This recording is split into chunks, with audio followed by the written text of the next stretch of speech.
Welcome, everyone. I'm Laurie Ledley, the founder and president of Valley Sleep Center. Today, I am very happy to introduce to you Dr. Suzanne Sorof. She's an interventional cardiologist here in East Mesa, and she's going to talk to us about the consequences of the cardiovascular consequences of untreated sleep apnea. So, Dr. Sorof, welcome and take it away. Thank you, Laurie. Thank you so much for having me. I'll just tell you guys a little bit about me and how I got really interested in this area. And as an interventionalist, although I'm in the cath lab a lot, hemodynamics and just the entire heart itself is really so important for me to treat each piece. I see a lot of women. I see a lot of people with different cardiac diseases. As someone in private practice, I am not only operating. I have a lot of clinic patients. A lot of people get sent to me for different problems. And certainly when you have somebody that comes to you and they have things like hypertension uncontrolled, you see them on multiple medications, arrhythmia, atrial fibrillation, I feel that all of these patients definitely need a sleep evaluation. And so anyone who has either heart failure with preserved ejection fraction, that would be diastolic heart failure, or systolic, and anybody with hypertension, really, even if they're telling you, my blood pressure is really very elevated in the morning, that's a sign to me that you really shouldn't have high blood pressure first thing in the morning.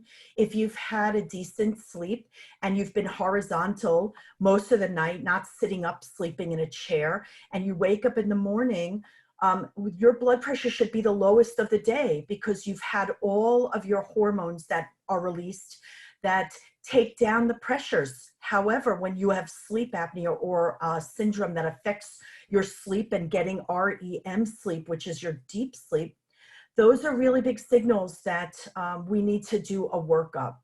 So normally when I get a consult from a patient, and I see a lot of people that come in, and really I want to say the biggest complaint is shortness of breath, because that's a really vague, and the patient just says, I can't do my activities, I can't handle how I used to be able to do a lot more than I do. Well, I start trying to tease out and really listen to what the patient is saying. Most of the time I'm really short of breath just with minimal activity. And it's mostly because for years and years, before I would see them or they've been identified, they're not getting into a deep or REM sleep. And that's the part of sleep, stages 3 and 4, that you really need to rejuvenate your body tissue, all your mechanisms. We know that we have surges of hormones all night long. And really what ends up happening is the heart rate and your oxygen level drops so much that bad things start to happen day after day, night after night. It's not only that you're hypoxic and that you're holding on to carbon dioxide all night when you're apneic, your heart rate also stops. So it's almost like you're starting and stopping all night long, like you're in a race. So you run really fast, then you stop suddenly. You run really fast, then you stop. And finally, it's going to catch up with you. So a lot of times, the key things that I hear are, I have my heart is having a lot of palpitations because the next day they're catching up. They've been starting and stopping all night long. And we know that oxygen, red blood cells they carry the oxygen around. And if they've not been working all night long, your heart is fast racing to kind of deliver oxygen, especially the next morning. And really what ends up happening is they're having higher and higher blood pressure, especially first thing in the morning. I mean, that's one of the first signals that a primary care physician or a family practitioner, a nurse practitioner will see, that their blood pressure is not controlled anymore. And of course, as we get older, we gain a little weight. So the combination of weight gain, maybe the way that your throat closes up on itself, they cause you not to have a good airway all during the night. And I'll tell you about 50% to 60% of the patients, just listening to their story, I know what the problem is. I know it's either obstructive or central apnea.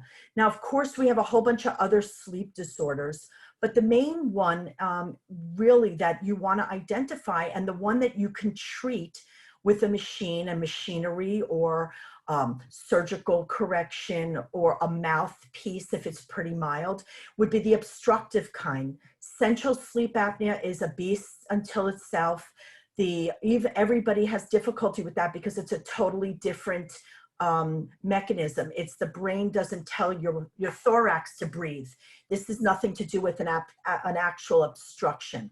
And so, you know, what I'm really talking about are patients that come to me, they have heart disease, they have congestive heart failure, they have arrhythmias, AFib being a big one.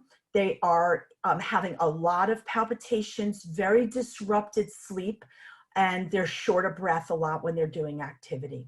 Those are my big listening points when I hear people kind of saying that over and over again, because I ask them, tell me how you feel. What is it that's bothering you? I know your primary doctor sent you to me because they noticed that your blood pressure's been going up, but I really want to hear from you. Are you able to do activity? Do you do activity? Are you sedentary? Have you gained a lot of weight in a short amount of time? What about family history? Believe it or not, there's a lot of linking that if patients have sleep apnea in their parents, their families, they have it because it's a genetic way that perhaps the throat is more narrow and the upper airways, the soft and hard palate, open and close differently in different patients. So my role as a cardiologist, and not an interventionalist, although heart disease, we know that stress hormones, which cause plaque to rupture, are elevated in patients with sleep apnea. Heart attacks happen mostly early in the morning, just like when babies come. So I'm called into the hospital a lot of times 2, 3, 4 o'clock in the morning when I get the patients and they come follow up with me. One of the things I'm definitely doing is a sleep study, because if they have any times, yeah, I've been short of breath, but I wasn't having chest pain, again, it's a workup for an entire heart. The heart and lungs are attached. They rely on each other. So if you're not oxygenating well and you're not causing a person to have good expirations, inspirations, getting your oxygen levels really nice and in and out, expiration, inspiration, you are not doing a job of listening to what the patient is telling you as far as their disease is. So as myself, I got involved, or just an interest in it, because when I came out to the Valley about 10 years, I've been practicing in the East Valley. I was downtown in Phoenix 2 or 3 years before, and I have an interest in pulmonary hypertension. I work a lot with the pulmonologist, and sometimes we're trying to decide, is this pulmonary venous hypertension or pulmonary arterial hypertension, because they're totally separate. But what I started recognizing is that sleep apnea is so prevalent. I would say that when I hear in my own practice, I send a lot of patients for sleep testing, and 50 to 60% of them come back positive. It may not be moderate to severe. It could just be mild. It could be upper respiratory blockage, just bad snoring, and the patient sleeps on their back and they're not in a position. But nonetheless, they're disrupted all night. They wake up, they don't get good sleep. There is not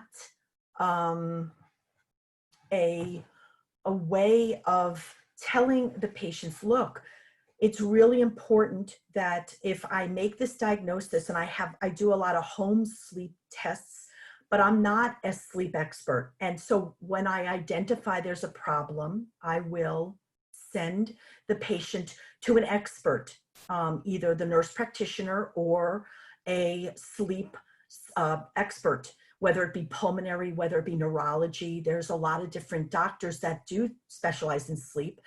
But most of the time when I say, you know, even if it's mild and they're disrupted and they have uncontrolled blood pressure or they're in atrial fib, I tell them, until I control how your blood pressure and your sleeping and your oxygen are, I'm not going to get these problems under control. This sleeping is a very important part of maintaining good health, heart health. And it's not just for the lungs and breathing, it's for the entire body. It's for your heart, your vessels. We know that the aorta, your atrium dilate when people have severe sleep apnea. Aneurysms, thoracic and abdominal, are caused by really elevated blood pressure. Could be very out of control when someone is stopping breathing 30, 40, 50 times an hour. Those patients have to be identified and treated. And when a patient tells me, oh, I'm not really comfortable using the machine, I'll try anything I can. I'll have them see an ears, nose, and throat doctor. I will have them, meet with the durable medical equipment company. What is it that we can get that you can tolerate?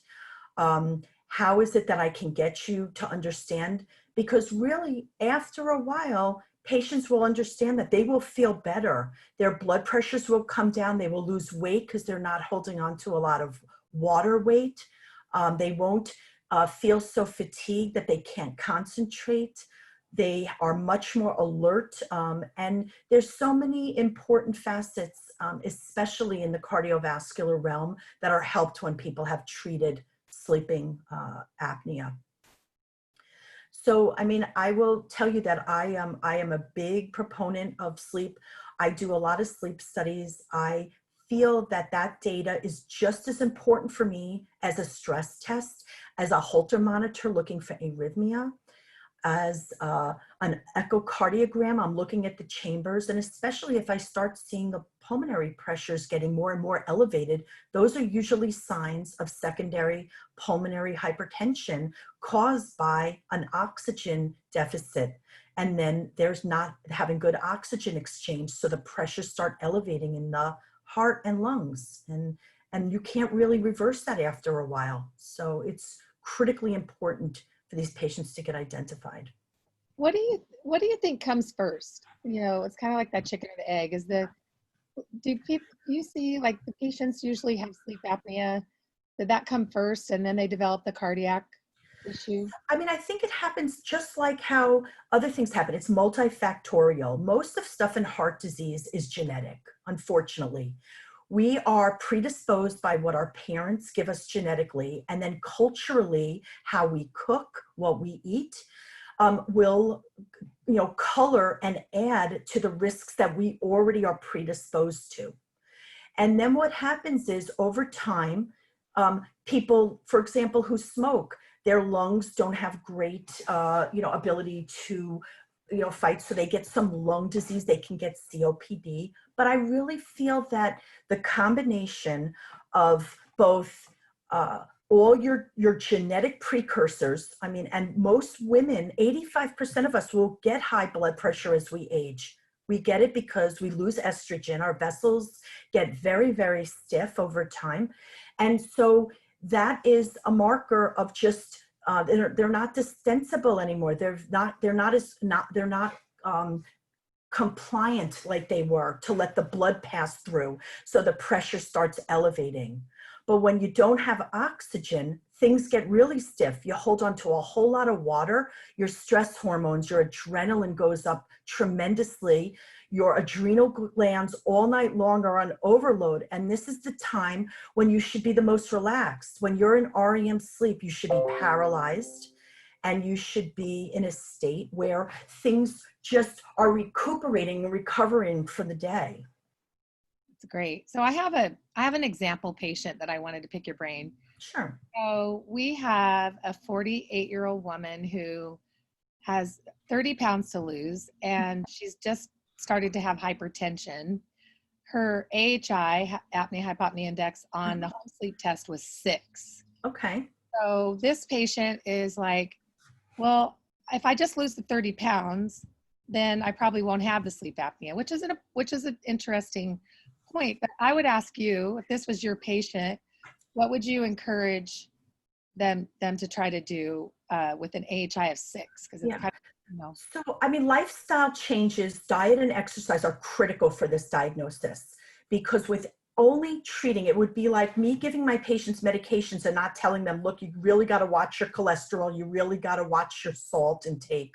So it really is a combination of making lifestyle changes and also seeing how symptomatic they are during the night. So for example, I will ask that patient, do you wake up a lot during the night to go to the bathroom? And what people say is, oh, I'm up 5, 6, 7 times a night just because I have to go to the bathroom. I don't have any sleeping problem.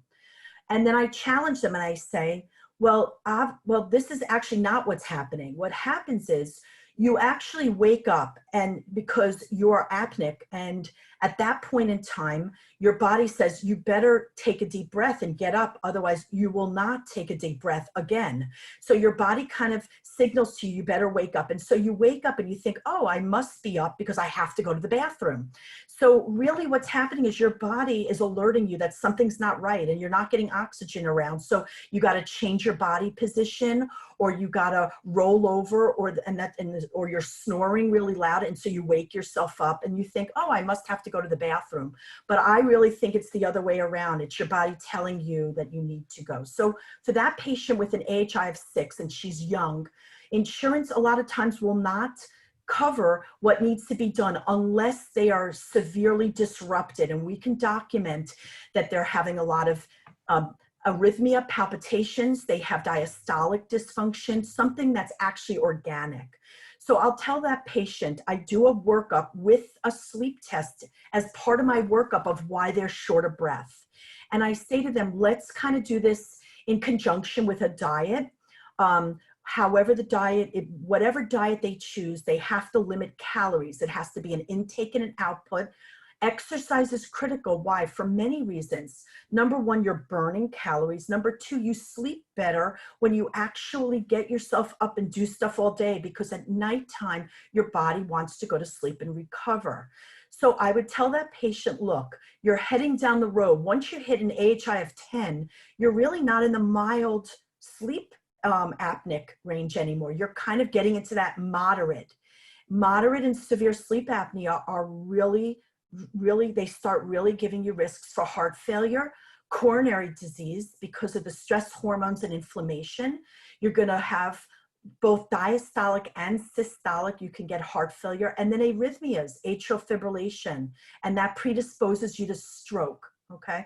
So these are things that I tell my patients, and I don't want to scare them, but I say, look, it's just as important for me to diagnose and give you medicine for cholesterol and blood pressure, and if you need something for your diabetes, as it is to treat you for sleep apnea. It's a disease process.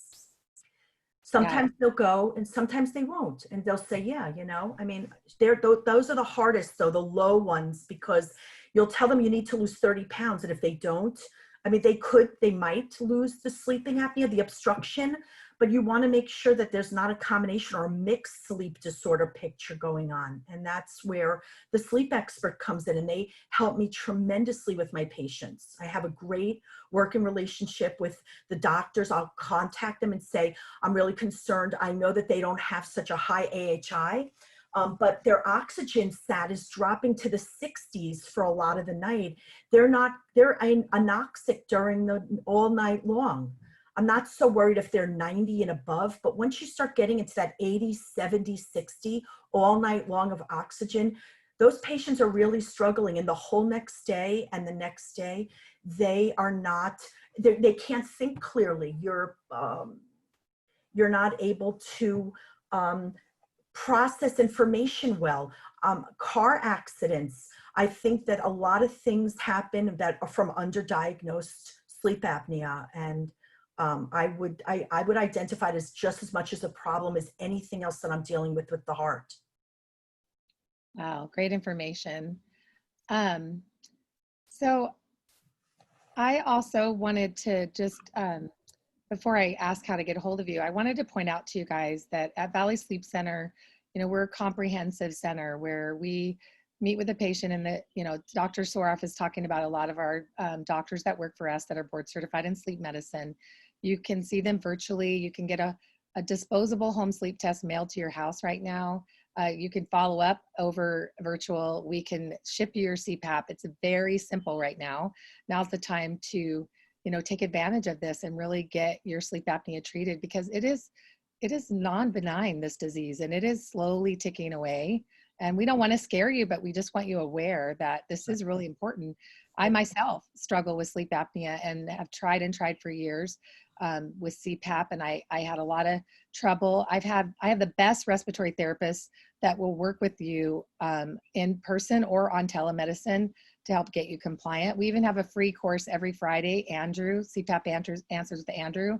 If your CPAP is a doorstop, get it out. Let's try to help you wear it. Tomorrow we have Chew on This, Dr. Stacy Lehman, who is board certified in dental sleep medicine. So like she said, this patient that has an AHI 6, a low, maybe a dental appliance would help her, right, Dr. Saurabh? Exactly. Yeah. I myself finally ended up with Inspire, which is a new treatment. It's an outpatient surgery, but it has eliminated almost all of my sleep apnea. I'm still in the fine tuning process, but I just got to the point where I don't want my cancer to come back. I don't want to have heart disease. I already have a few things working against me, and I really needed to get my apnea treated. So I'm on this journey with you guys. And but how do we get a hold of you, Dr. Sorof? Like if people want to, if they need a cardiologist, like. Yeah. Yeah. So I have a practice in the East Valley. We have 4 offices. My group is called Cardiovascular Associates of Mesa. And we have an office in Mesa, an office in Chandler, an office in Gilbert, and an office in Santan Valley. But, we're doing telemedicine now. If people want to, come in, we like to meet people on the first visit, but certainly if people aren't comfortable, our office is very, very clean. We really have been good about screening people. But the really important thing is if you have any concern and you feel like your partner, your friend is saying, I don't think you're breathing, or you're not breathing well, or you're really tired in the morning, you have to take a nap during the day. That's not normal for an adult to have to nap day after day. It means that the night before, your 6 or 7 hours that you had are not quality sleep.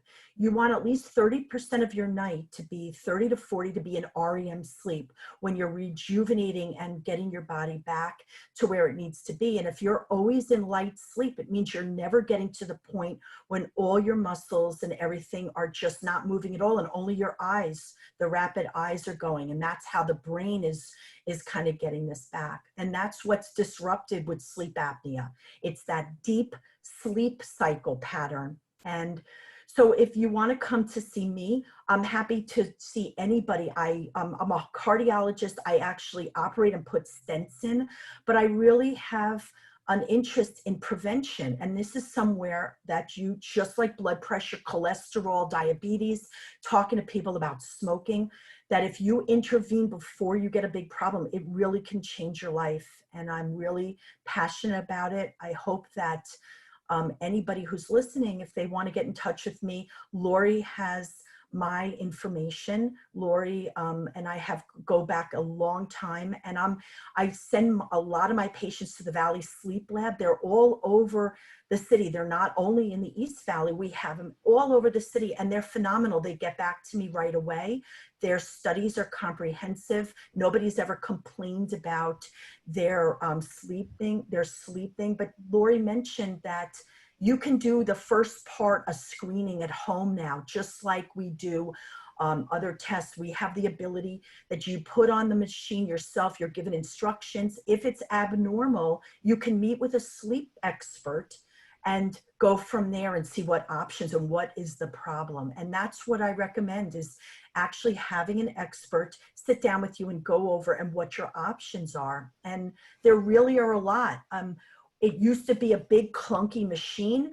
We have so many options now. We have pillows, nasal cannula. We have a nose piece, a mouthpiece.